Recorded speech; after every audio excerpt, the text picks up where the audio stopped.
So tonight, we're going to continue in our study in Ecclesiastes. We're up to Ecclesiastes chapter 9. Had to chew that piece of ice, got a piece of ice in there.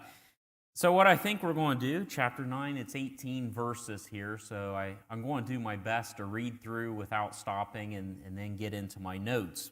I haven't been able to do that yet in any of these, so we'll see how this goes. But chapter 9 of the book of Ecclesiastes, it's right after Psalms and Proverbs there, if you're looking for it. So it says, "For all this I considered in my heart, even to declare all this, that the righteous and the wise and their works are in the hand of God. No man knoweth either love or hatred by all that is before them. All things come alike to all. There is one event to the righteous and to the wicked, to the good and to the clean, and to the unclean, to him that sacrificeth and to him that sacrificeth not. As is the good, so is the sinner, and he that sweareth is he that feareth an oath. This is an evil among all things that are done under the sun." And I underline there, under the sun. So we're talking about this life. "That there is one event unto all. Yea, also the heart of the sons of men is full of evil, and madness is in their heart while they live, and after that they go to the dead. For to him that is joined to all the living there is hope. For a living dog is better than a dead lion. For the living know that they shall die, but the dead know not anything, neither have they any more a reward, for the memory of them is forgotten." And again, remember, Solomon here is speaking of this life. "For to him that is for also their love," verse 6, "also their love and their hatred and their envy is now perished. Neither have they any more a portion forever in anything that is done under the sun. Go thy way, eat thy bread with joy, and drink thy wine with a merry heart. For God now accepteth thy works. Let thy garments be always white, and let thy head lack no ointment. Live joyfully with the wife whom thou lovest all the days of the life of thy vanity, which he hath given thee under the sun. All the days of thy vanity, for that is the portion in this life, and in thy labor which thou takest under the sun.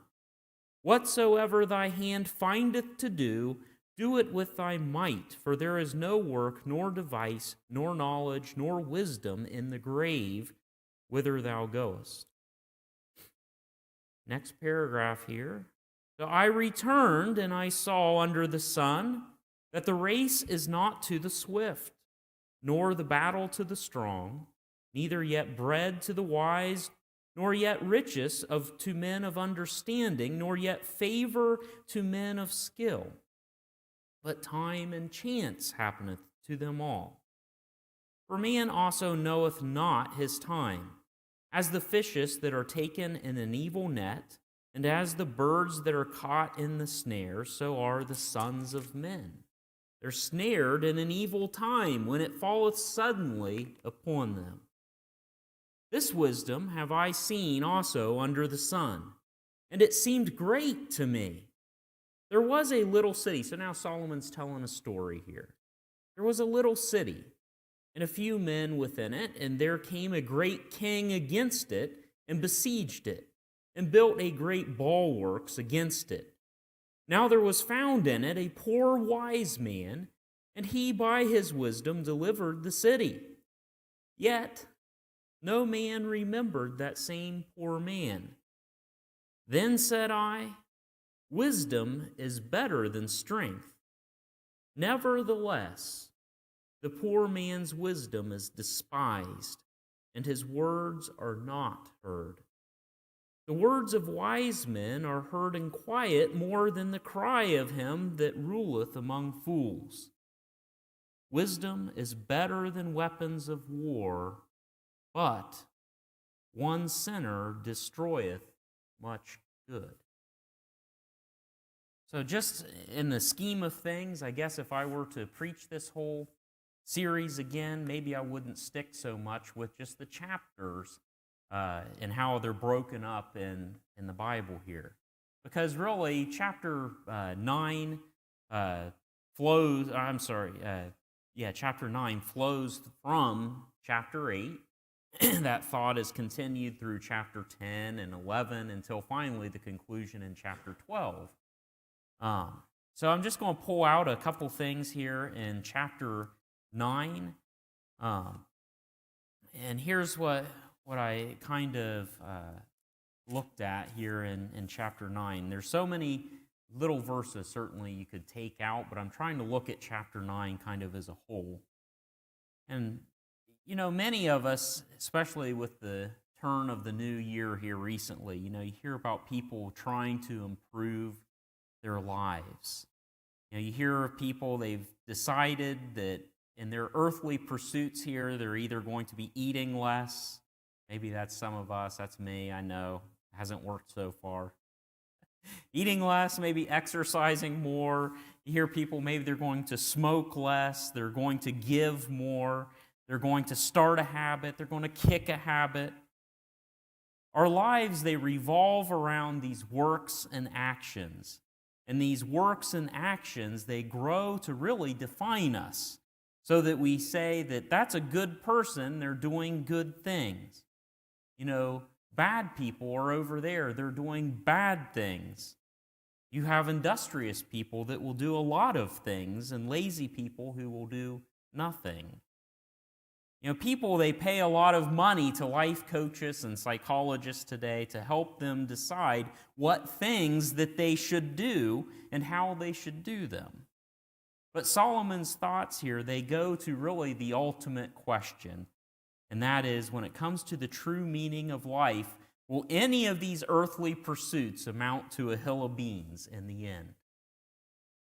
Up to this point, Solomon, he's individually addressed the common excesses in life, whether it be an excess in labor, so those that are workaholics, ingenuity, so the brainiacs in life, those who are go to the excesses of pleasure, those who go to the excesses of material possessions, those that go to the excesses in relationships and evil and self-righteousness.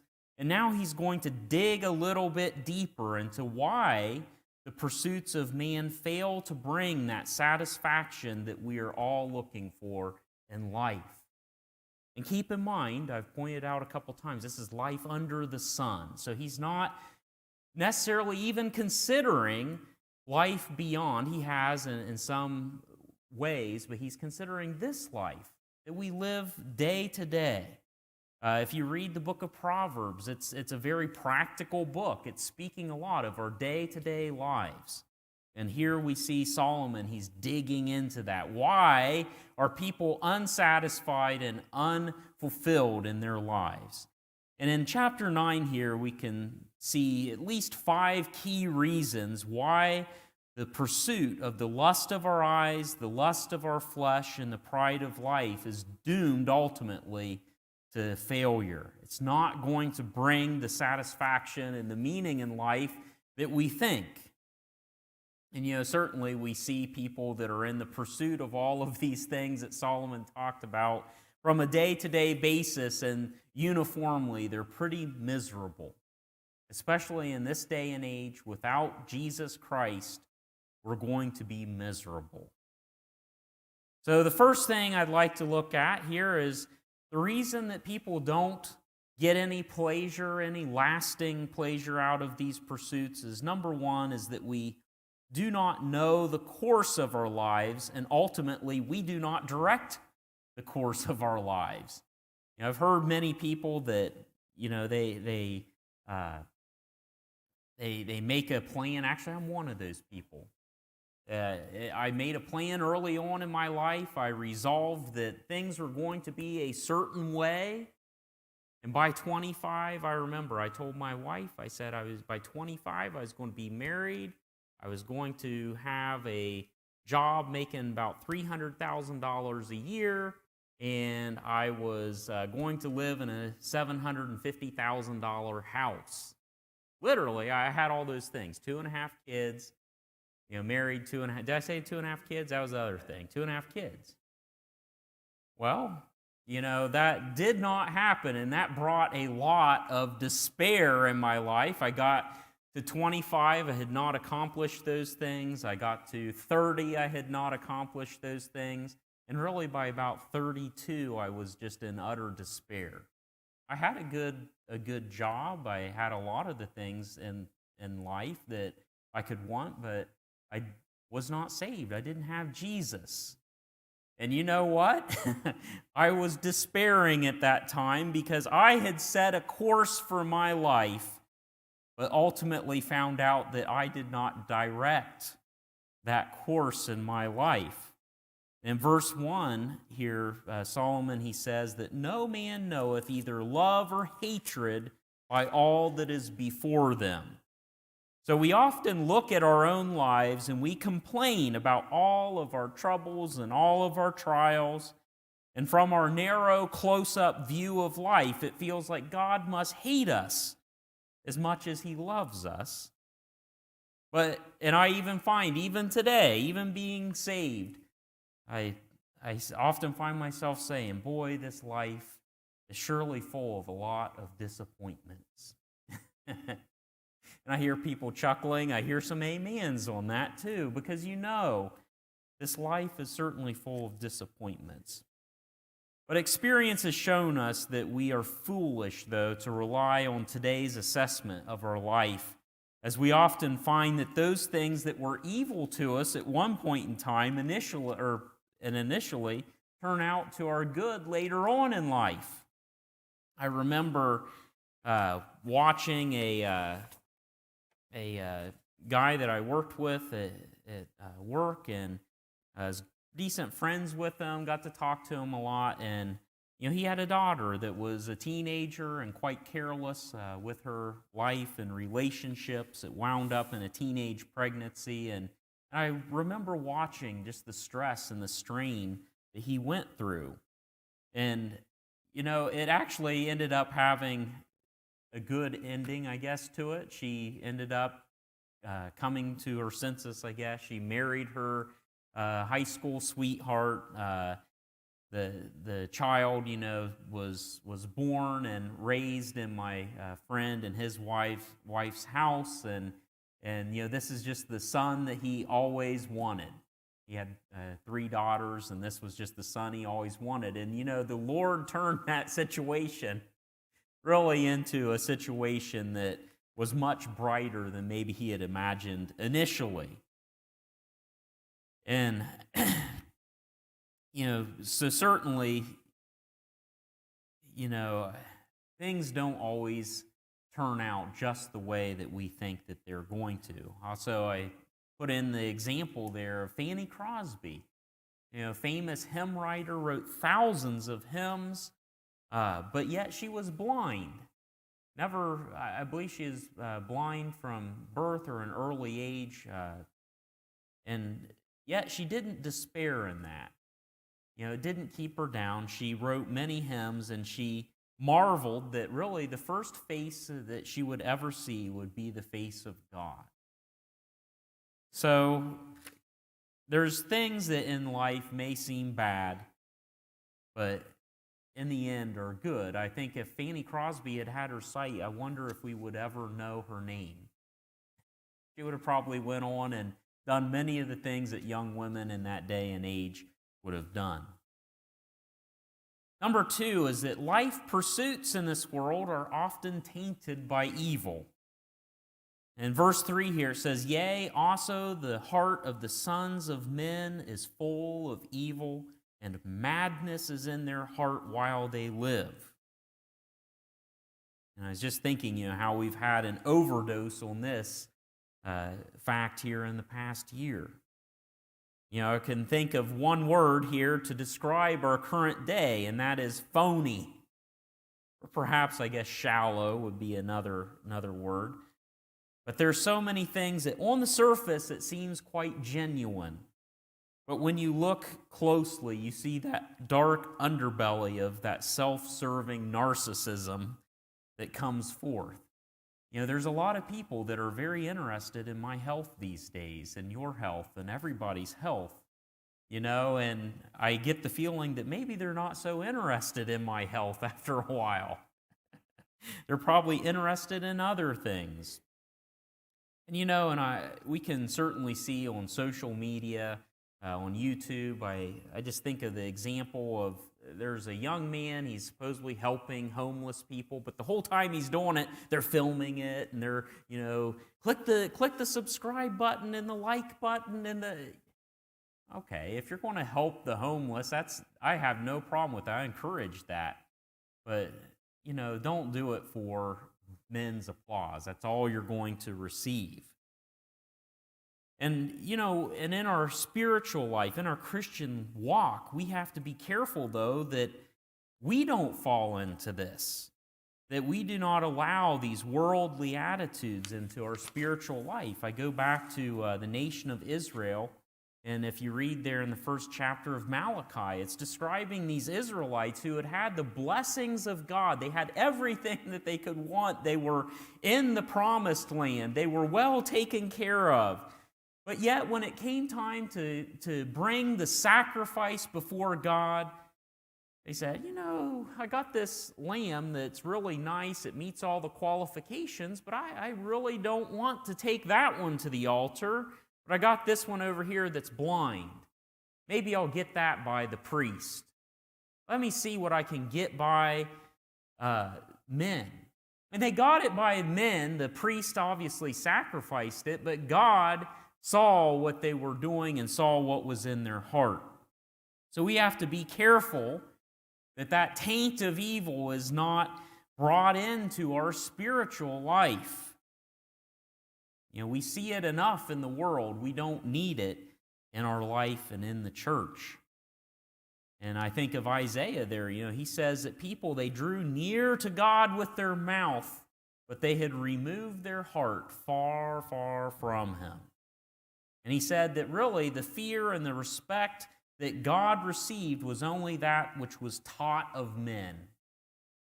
In other words, it was all head knowledge. It was not true respect and honor for God. So we have to be careful that we don't fall into that category. The third reason why these earthly pursuits do not bring lasting joy and pleasure in life is that the best laid plans are bound to fail. And here in verse 11 he says, the race is not to the swift, the battle's not to the strong, the bread's not to the wise, the riches are not to men of understanding. And he goes on, he lists all these people. If you looked, the rich should be, the race should be to the fastest person, right? Well, when Solomon looked at the races, sometimes the fastest person didn't win.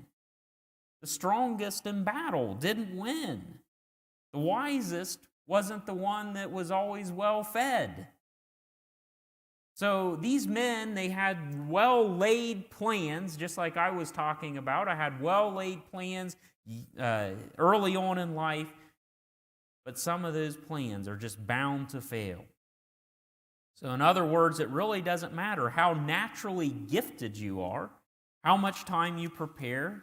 He says that time and chance has much to do with that outcome. I think in a way, Jonah there, he thought he had a pretty good plan to evade God. But God had a storm and he had a fish waiting for him. As we have all experienced, even our best laid plans, they can fail.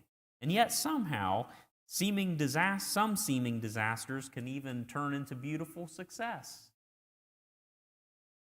The next reason why we shouldn't put all of our eggs into the in the basket of the pursuit of worldly pleasures here is number 4, is that life is short. And we don't know how long that we have to scheme or to carry out our schemes. Verse 12 says, for man also knoweth not his time.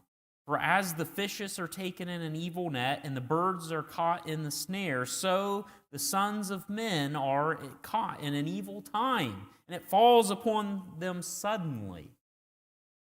We're warned, many, many times in the Bible of the suddenness of death, the suddenness that the judgment of God will come upon us. And while this can certainly happen to good Christians, death can come suddenly to Christians just as well as it does anybody else. But I believe that the Bible is giving this warning again and again to those wayward souls. Death is not really a too sudden event. If your soul is prepared, it's not a too sudden event. But to the ungodly, it's an unmitigated tragedy. And as Solomon here, he says in verse 4, "For to him who that is joined to all the living, there is hope." They know that they'll die. So if you're still alive and you're of the ungodly, there's still hope, because you're still among the living and you still know that you will die. If you remember back, I think as in chapter 4, he spoke of going to the house of mourning, and that would bring us to remembrance of our end. And so here, those living, they still have a chance to repent and get it right with God. But after that, they're going to be in a fixed state. We will either be in a state of eternal hope or eternal forever hopelessness. I understand the anxiety of being hopelessly behind on a project at work. I understand that. I've been there. But I can barely imagine being stuck in a place of eternal torment without any hope of escape or relief. And when you think of that, your mind will just about crumble. And how deceived, people have to be that this weighs so lightly on their minds today. I believe a lot of it is just simply the distraction of this world. We have a lot of distraction out there. But they are, as the Bible puts it, under a strong delusion. You have to be quite delusional to not think on death and the judgment and not want to be right with God. And then lastly here, works that are successful are often overlooked by men. I believe there's testimony kind of to this point a little bit ago. And Solomon, he gives the story here in verses 13 through 15 of this little town. A mighty king, a mighty army came against it. They built the siege works against it. It looked like this town would fall, but there was one thing that it had going for it. Inside this little tiny town, there was a wise man who spoke wisely and saved that little tiny town from the enemy without. I can think of our tiny little lives and souls here in this life, on this planet. And sometimes you look at all the troubles and the problems without, and you wonder, are we going to be able to withstand the siege from without? The devil is on one side, the flesh is on one side, the world's on the other side. Just seems like hemming us in, bringing everything against us. But thank the Lord, Jesus Christ. There's a wise man on the inside that can save your city. But you better listen to him. The funny thing was, this man saved the city. Solomon asked him about it. And what was his name? Do you guys remember what his name was? What was the man's name in that city? Said that they didn't know his name. They couldn't remember his name. He had just done this great miraculous work. Now, how many of you were looking back in Ecclesiastes 9 for his name? It's not in there. They didn't know it. So you can be successful, but often your success will be overlooked by men. That poor man's wisdom, it delivered the city. It demonstrated the vast superiority of wisdom over strength and carnal methods. However, this amazing act, it brought no recognition as you would have thought was due to this man. Likewise, men are often disappointed that after their successes, the pleasure of man's praise, it seldom surpasses the sting of sacrifices and struggles to get there. So thus, because the uncertainty of a good long-term outcome, the evil tent of human intentions, the frequent failure of the best laid plans, the ever so short time to accomplish anything, and the uncertainty of man's glory and recognition, life's pursuits often fall short of bringing pleasure in life. To the point where some would say that Solomon in these chapters is almost at the point of despair. But I think what Solomon's doing here is he's urging us to not put all of our hopes into our earthly pursuits under the sun. Ultimately, these pursuits are of less significance than those things which he can assure us of a higher degree of certainty. So I saved the best for last here, and that is that Solomon says in that first verse there that the righteous and the wise and their works are in the hand of God. So if I were to paraphrase that a little bit, I would say that if you are a child of God, you need not worry because all aspects of your life, from head to toe, from youth to old age, are in God's hand. You know, I saved that statement for last for some effect. I don't know if it had any or not.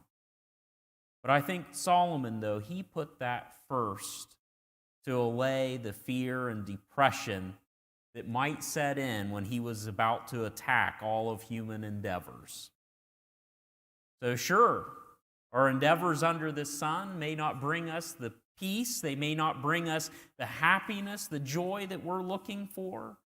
But if you are a righteous man, you're a righteous woman or child, you are in the hands of God. So here in summary, I'm almost done. Solomon tells us that there are many things that we can and will pursue in this life. However, most will not bring us any lasting peace or joy because of the limitations of the fallen nature of man and the finite or the limited time that we have to labor under the sun. However, those that are righteous before God can have peace in knowing that their works and their lives are in the hands of God, of that sovereign God that is taking care of everything here. And even while our earthly pursuits will not bring that everlasting joy that men so desire, through the peace of God, we can and should be thankful and rejoice in the things which God has blessed us with and be content. There was a little section there where he said, therefore, eat the bread that you have, live with the wife that you've been given and that you have the joy of being with. Take joy in that. If you find work that is, good work that God has given you, do it with all of your might. God approves of that. God approves of your work. I don't think he was speaking to sinners there. God does not approve of that type of work, but he is speaking to the people whose lives were in the hands of God. To do everything that falls, he's saying, in your hands, that God has given you to do it with all your might. So do not expect too much out of this life. It's full of disappointments. But Christian, rest in this fact that your works and your very life rests in the hands of God. It may not feel like wonderful rivers of blessings are flowing right now, but we can be rest assured that all things work together for the good to those who love God and to those who are called according to his purpose.